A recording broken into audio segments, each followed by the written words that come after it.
नमस्कार. नमस्कार. आपलं नाव? अमृत तुळशीराम देवरे. आपण कुठून आलात? लखमापूर तालुका सटाणा जिल्हा नाशिक महाराष्ट्र. आपला व्यवसाय काय आहे? व्यवसाय शेती आणि बिझनेस. संत रामपालजी महाराजांची गुरुदीक्षा आपण कधी घेतली? संत रामपालजी महाराजांची गुरुदक्षिणा 14 ऑगस्ट 2022. संत रामपालजी महाराजांची गुरुदीक्षा घेण्या अगोदर आपण व आपला परिवार कोणती भक्ती साधना करत होतात? संत रामपालजी महाराजांच्या सानिध्यात येण्या अगोदर आम्ही पारंपरिक देवी देवतांचे साधना करायचो. त्यातल्या त्यात महादेव आणि कुलदैवत आमचं त्यांना इष्ट मानून पूजा करायचो. त्याच्यानंतर तीर्थयात्रा आम्ही भरपूर प्रमाणात करायचो. तर जवळजवळ सगळा भारत फिरलो आम्ही तीर्थयात्रेला. नेपाळपर्यंत जाऊन आलो. चारीधाम झालं. शेवटची यात्रा आम्ही विमानाने केली. खूप खर्च केला यात्रेला. त्याच्यानंतर गावात असणारे पारायण होते, तिथं आम्ही पंगत द्यायचो, वर्गणी द्यायचो. जेवढे काही देवादेवकांसाठी करता येत होतं तेवढं करायचो आम्ही. आणि तीर्थयात्रेला मात्र आम्ही भरपूर वर्षातनं 2 वेळा तीर्थयात्रा करायचो. आमचा एक ग्रुप होता 20-22 लोकांचा यात्रेला जाण्यासाठी. सगळ्याच्या सगळे आम्ही 20-22 लोक यात्रेला जायचो दरवर्षी 2-2 वेळा. खूप खर्च केला आम्ही. पूर्ण देवदर्शन केलं आम्ही. सर, जसं तुम्ही सांगत आहात की आपण अगदी पूर्वीपासूनच भाविक होतात, त्याचप्रमाणे आपण भक्तीमध्ये सुद्धा लागलेले होतात आणि जी पारंपरिक भक्ती साधना आहे ती भक्तिविधी आपण करत होतात. प्रामुख्याने आपण तीर्थयात्रेला प्राधान्य देत होतात आणि बऱ्याच ठिकाणी आपण तीर्थयात्रेला गेला आहात आणि जात होतात. तर मला हे विचारायचं आहे की संत रामपालजी महाराज यांची माहिती आपल्याला कशी कळाली आणि आपण त्यांच्या शरणात कसे आलात? संत रामपालजी महाराजांची माहिती अशी आली की मी दररोज सकाळी 6 वाजता टी व्हीवरती कीर्तन बघायचा कार्यक्रम होता माझा दररोज 6 वाजता. त्या दिवशी कीर्तनाचा कार्यक्रम मला आवडला नाही म्हणून मी चॅनल बदलले. तेव्हा संत रामपालजी महाराजांचा सत्संग चालू होता. तो सत्संग चालू असताना त्या दिवसाचा एपिसोड असा होता की ब्रह्मा विष्णू महेश यांचा जन्म आणि मृत्यू होतो. तर थोडा मी दचकलो की असंच म्हटल्यानंतर, कारण त्या दिवशी अगोदरच 6 दिवस आम्ही आपलं चारीधाम यात्रा करून आलेलो होतो आम्ही सगळेजण. आणि मला असं हे ऐकायला मिळालं की बाबा ब्रह्मा विष्णू महेश यांचा जन्म आणि मृत्यू होतो की एवढे मोठाले देव असूनसुद्धा यांचा मृत्यू होतो. म्हणजे मला थोडं अपघात झाल्यासारखं वाटलं ते. आणि तो एपिसोड संपला. एपिसोड संपल्यानंतर माझ्या जेवढे ग्रुप मित्रमंडळी होते त्यांना मी सगळ्यांना फोन केला की तुम्ही असं चॅनलवरती तुम्ही असं सत्संग बघा चला सकाळी. त्यांचं असं म्हणणं आहे की बाबा ब्रह्मा विष्णू महेश यांचा जन्म आणि मृत्यू होतो. तर काही लोकांनी मला वेड्यात काढलं की ते कोणते गुरुजी आहेत, कोणते आहेत ते मला सांगा. मग ते बरेच लोक त्यांनी तो चॅनल बघितल्यानंतर मी जो तो सत्संग गुरुजींचा दररोज पाहत राहिल्यानंतर ते खाली ते सांगायचे की बुवा तुम्ही पुस्तक मागवा. त्याप्रमाणे मी SMS केला, पुस्तक मागवलं. पण तिकडून मेसेज आला की बुवा तुम्हाला 1 महिन्याच्या आत पुस्तक मिळेल. पण 1 महिना आम्हाला थांबणं कठीण होतं. मग प्रत्येक जिल्ह्याला नामकेंद्र झालेत असंही पण आम्ही ऐकलं होतं TV मध्ये. मग त्याप्रमाणे आम्ही आमच्या मित्रांची गाडी भरून आम्ही नाशिकला गेलो पुस्तक शोधण्यासाठी. नामकेंद्रावरती गेलो. तिथं गेल्यानंतर तिथं आम्हाला एका काकांनी एका बाजूच्या रूममध्ये जाऊन आमच्याशी अर्धा पाऊण 1 तास जवळजवळ ज्ञानचर्चा केली. ज्ञानचर्चा केल्यानंतर त्यांनी जेव्हा सांगितलं की बुवा असे आपण रूढी परंपरानुसार जे सण साजरे करतो किंवा ज्या देवी देवतांची आपण पूजा करतो ती पूजा सगळी मनमानी आहे बुवा, काही कामाची नाही. मग आम्ही म्हटलं ही कशी काय कामाची नाही बुवा, आम्ही तर परंपरेनुसार आमचे वडिलोपार्जितानुसार आम्ही ती पूजा करत आलो आहे. त्यांचं म्हणणं हे कुठल्याच ग्रंथात लिहिलेलं नाही. त्यामुळे आम्ही थोडं बिचकलो. सत्यनारायणसुद्धा कुठल्या एखाद्या ग्रंथात लिहिले नाही, पण आपण सत्यनारायण करतो ते सुद्धा चुकीचं आहे. पण काही मंडळी माझ्याबरोबर जे आलेले होते माझे मित्र त्यांना काही खटकलं काही. पण मी ठरवलं होतं की कुठल्याही परिस्थितीमध्ये नाम घ्यायचं. मग आम्ही पुस्तक घेतले आणि बाहेर आल्यानंतर त्यांना सांगितलं की बुवा आम्हाला पुस्तक वाचायला वेळ द्या, मग आम्ही तुम्हाला कळवतो. गाडीमध्ये कोणी म्हणायचं बुवा हे मला पटत नाही, कोणी म्हणे ते पटत नाही, कोणी म्हणे की बुवा दारूचा चांगली गोष्ट आहे बुवा, दारूचा सुटत असेल याच्यामुळे मग आम्ही पण येऊ. असे कद्दळ आम्ही रस्त्यावर गाडी थांबवली एका हॉटेलमध्ये. सगळेजण म्हटलं त्यांना सगळ्यांना सांगितलं आज ही शेवटची यात्रा आपली. उद्यापासून कुठल्याही हॉटेलमध्ये जायचं नाही, खायचं नाही, पियायचं नाही. तुम्ही माझ्याबरोबर या आगर नका येऊ, पण मी मात्र नाम घेणार आहे. अशा पद्धतीने आम्ही त्या दिवसा शेवटचा कार्यक्रम करून आम्ही घरी आलो.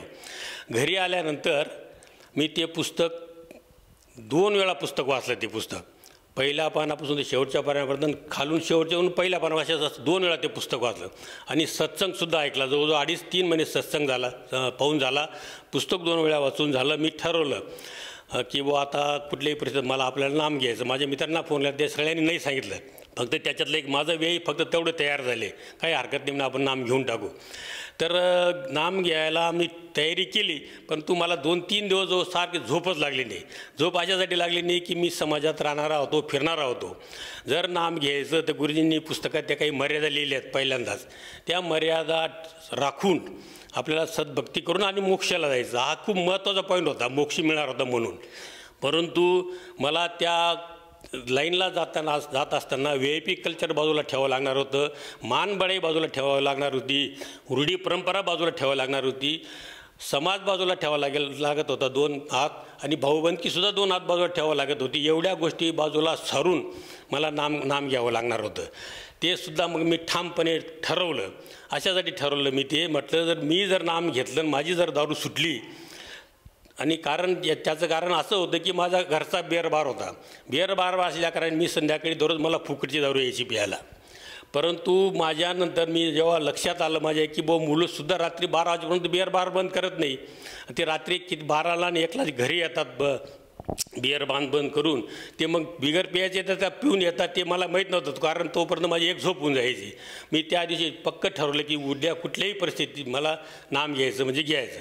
सगळ्या गोष्टी बाजूला सारून मी सकाळी आमच्या यायला फोन केला की माझं ठरलं आहे. नाही म्हणे माझे पण ठरलं आहे. म्हटलं चला या.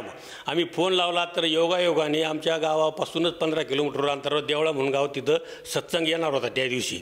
त्या सत्संगला गेलो आम्ही, सत्संग ऐकला आणि त्या दिवशी आम्ही नाव घेऊन टाकलं. सर, जसं तुम्ही सांगत आहात की संत रामपालजी महाराजांचं ज्ञान आपल्याला सर्वप्रथम सत्संगाच्या माध्यमातून कळालं. त्याचप्रमाणे आपण ज्ञानगंगा हे पुस्तक 2दा वाचलं आणि नामदान केंद्रावरसुद्धा आपण जाऊन आलात, तिथंसुद्धा ज्ञानचर्चा केली.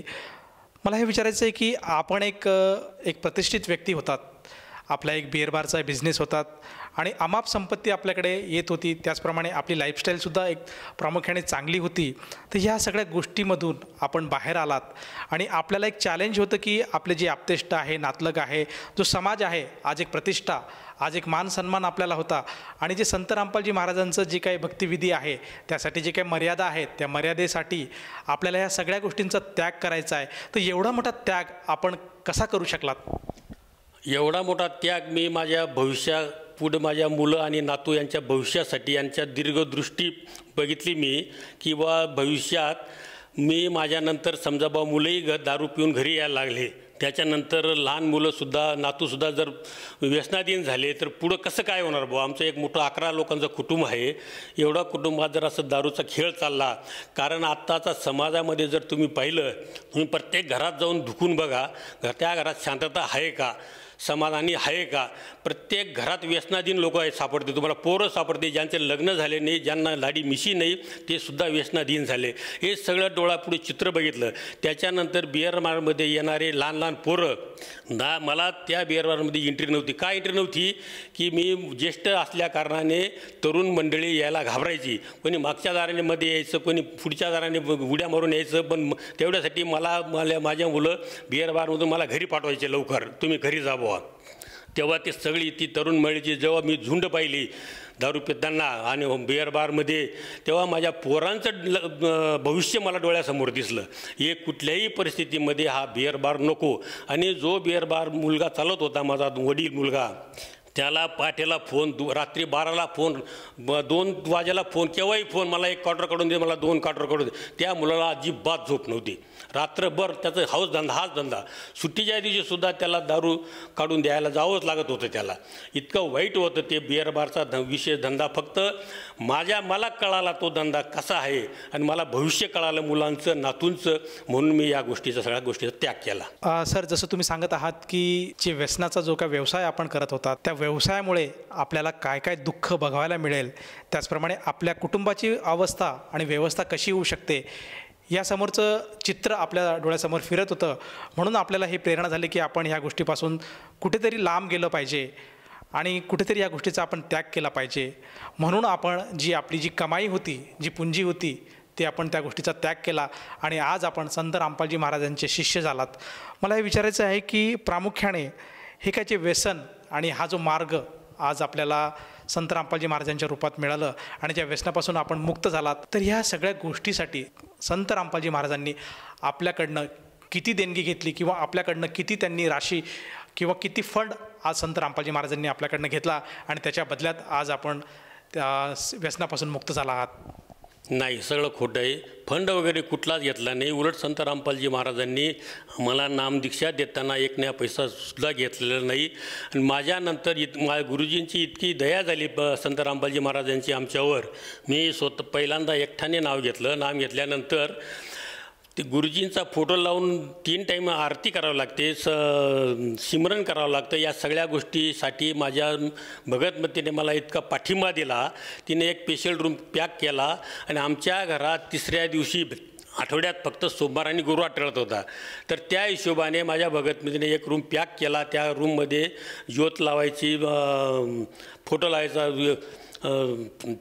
आरत्या व्हायच्या आमच्या. आणि ज्या जेव्हा 3-4 वाजता कार्यक्रम व्हायचा त्यांचा, तर त्याच्या आत दोघं रूमच्या दारं लावून 4च्या आत डबा तयार करायची माझी भगतमध्ये. खिचडीचा डबा आणि एक पाण्याची बोतल रूममध्ये ठेवायची.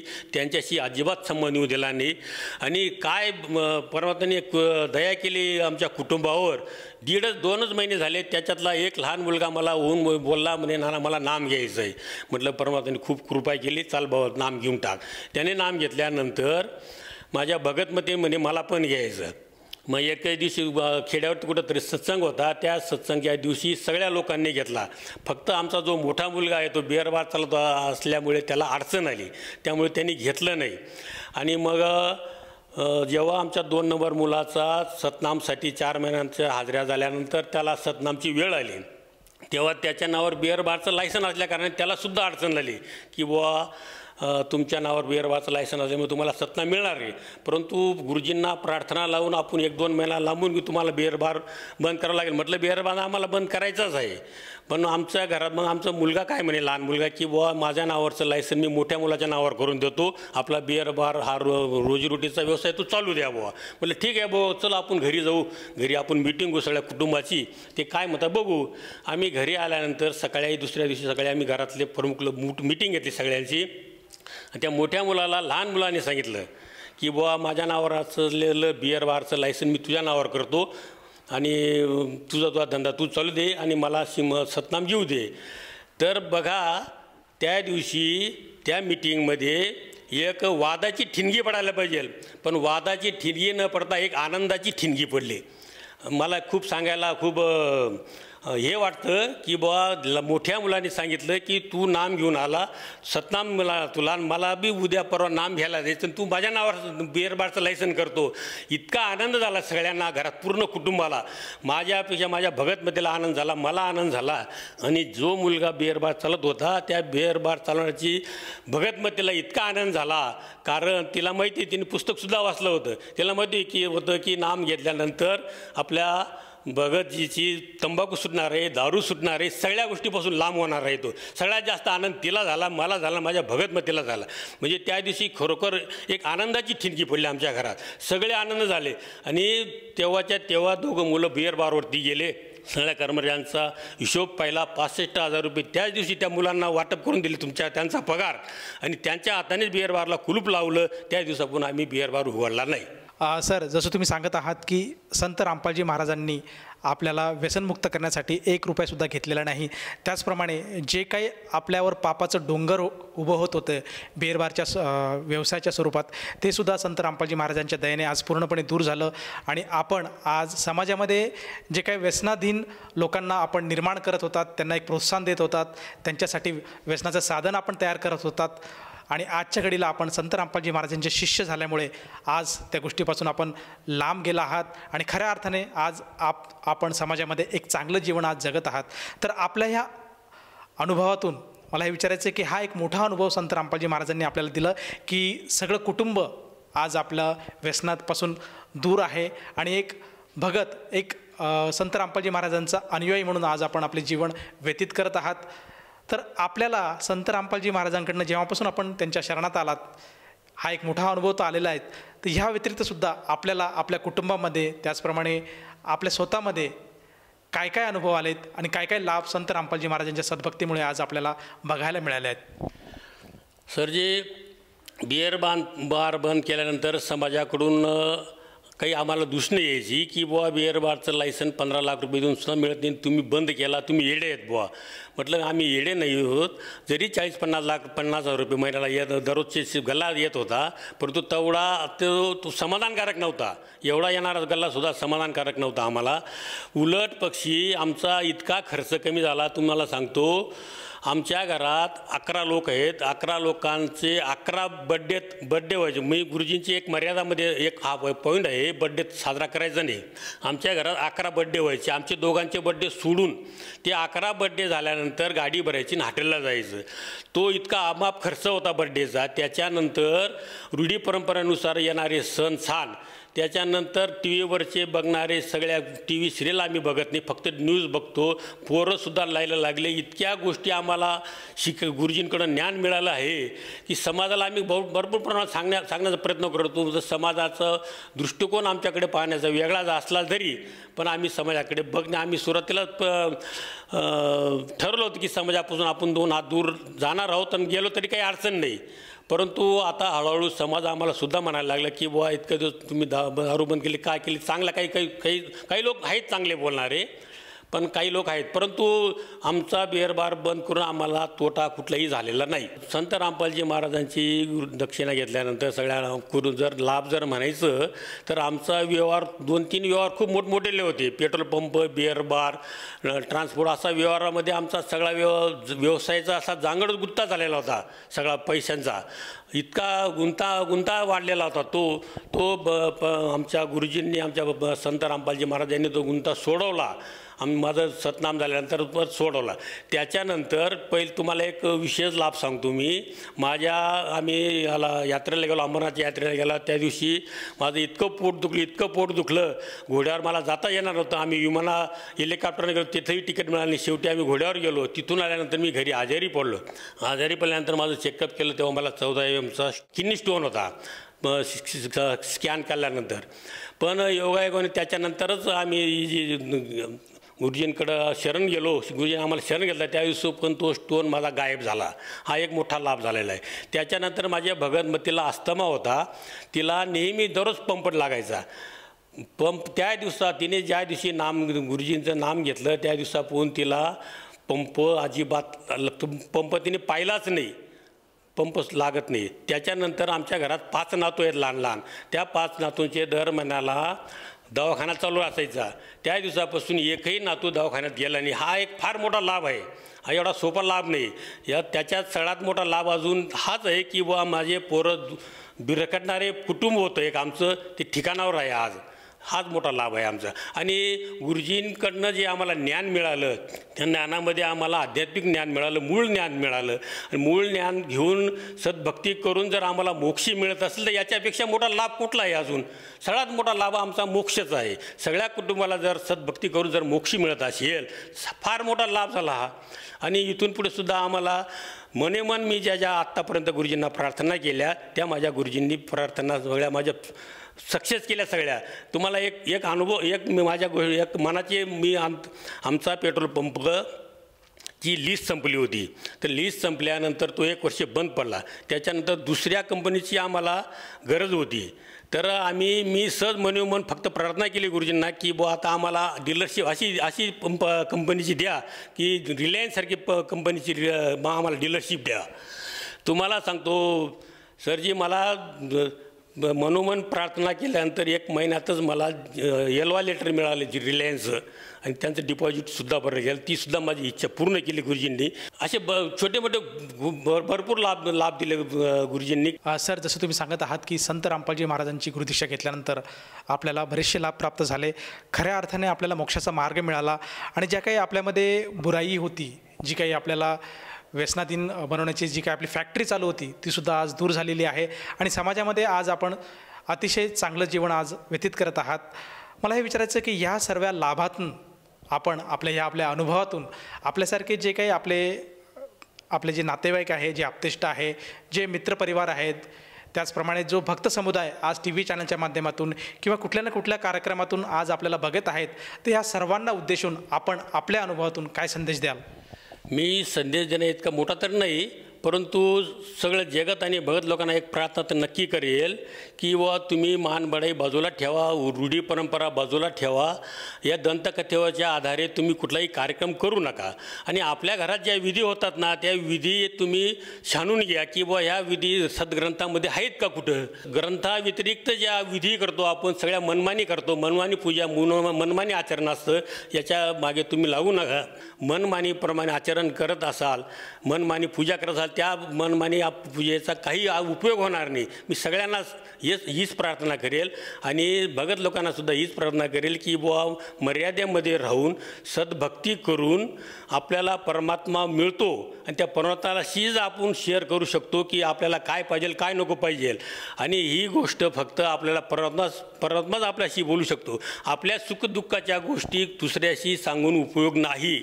आपल्याला परमात्म्याशीच त्या शेअर करावं लागतील. त्या शेअर करण्यासाठी सगळ्यांनी एक सद्गुरू तत्वदर्शी संत बघावा आणि खरी जी सद्भक्ती आहे तत्वदर्शी संतांकडे जाऊन ती सद्भक्ती घ्या आणि मोक्षाच्या मार्गाला जा. आजच्या घडीला मी एवढंच सांगेल, जे संत रामपालजी महाराज तत्वदर्शी संत आहेत त्यांच्याकडून तुम्ही दीक्षा घेऊन त्यांच्याकडून ज्ञान घेऊन आणि आपल्या जीवनाचं कल्याण करा, एवढीच मी त्यांना सगळ्यांना विनंती करतो. सर, जसं तुम्ही आज समाजाला आवाहन करत आहात की संत रामपालजी महाराजांचं ज्ञान आज समाजाने समजून घेतलं पाहिजे आणि त्यांच्याकडनं गुरुपदेश घेऊन आपल्या जीवनाचं कल्याण करायला हवं, तर या भावनेतनं एखाद्या व्यक्तीला वाटलं की आपणसुद्धा संत रामपालजी महाराजांची गुरुदीक्षा घ्यावी, तर ती व्यक्ती संत रामपालजी महाराजांची गुरुदीक्षा कशी घेऊ शकेल? फार सोपं आहे. प्रत्येक जिल्ह्याला नामकेंद्र झालेले आहेत आता, आणि आम्ही संत रामपालजी महाराजांची पुस्तकं आता घरोघरी पोचलेले आहेत. त्या पुस्तकामध्ये नंबर दिलेले आहेत, त्या नंबरनुसार तुम्ही फोन करून आणि सगळे फ्री ऑफ कॉस्टमध्ये आपल्याला नामदीक्षा मिळते. त्यांच्याकडून उलट आपल्याला फोटो मिळतो, बऱ्याच गोष्टी आपल्याला फ्रीमध्ये मिळतात आणि ती नामदीक्षा घ्या तुम्ही. धन्यवाद सत साहेब. संपूर्ण विश्वामध्ये 500 पेक्षा जास्त नामदीक्षा केंद्र आहेत, जिथे निशुल्क नामदीक्षा दिली जाते. निशुल्क नामदीक्षा प्राप्त करण्यासाठी आणि अधिक माहितीसाठी संपर्क करा 7030303951 7030303952. अद्वितीय आध्यात्मिक ज्ञान वाचण्यासाठी, पाहण्यासाठी आणि ऐकण्यासाठी संत रामपालजी महाराज ॲप अवश्य डाउनलोड करा किंवा आमची वेबसाईट www.jagatgururampalji.org वर व्हिजिट करा. आम्हाला सोशल मीडियावर फॉलो करा. सर्व पवित्र धर्मांच्या पवित्र शास्त्रांवर आधारित प्रमाणित अनमोल पुस्तक ज्ञानगंगा किंवा जगण्याचा मार्ग यापैकी कोणतेही एक पुस्तक निशुल्क मागवण्यासाठी आपण आम्हाला आपले पूर्ण नाव, पूर्ण पत्ता, पिनकोड आणि फोन नंबरसह लिहून 7030303951 किंवा 7030303952 या नंबरवर SMS करू शकता किंवा 7030303950 या नंबरवर व्हॉट्सअप देखील करू शकता.